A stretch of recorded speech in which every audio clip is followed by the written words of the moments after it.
একটা গাছে অনেক পাতা থাকে, অসংখ্য সবুজ পাতা গাছের সৌন্দর্য বাড়িয়ে তোলে। সে সৌন্দর্য দেখে সবাই মুগ্ধ হয়।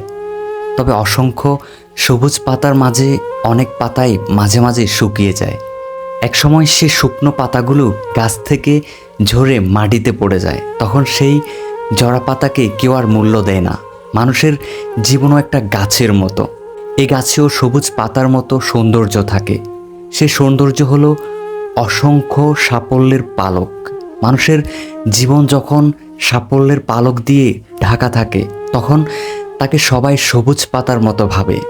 আর যখন সাফল্যের পালক জীবন থেকে একটা একটা করে ছিঁড়ে যায়, তখন সে মানুষটিকে সবাই ঝরা পাতার মতো মনে করে।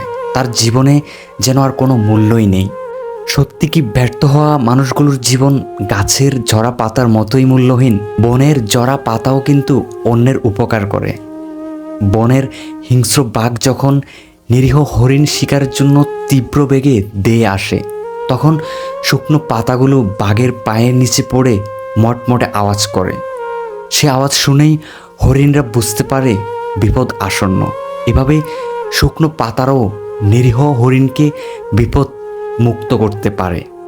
আমরা যারা তরুণ মাঝি, তারা জীবনের অনেক ক্ষেত্রেই ব্যর্থ হই। তাই বলে কি সবসময় বিষণ্ণ হয়ে বসে থেকে হাল ছেড়ে দেব? হতাশাগ্রস্ত হয়ে নিজের জীবনকে তিলে তিলে শেষ করে দেব? গাছের জরা পাতাগুলোর দেহে প্রাণ থাকে না, তবুও তারা অন্যের উপকারে আসে। আমাদের দেহে তো প্রাণ আছে, তবে আমরা কেন পারবো না?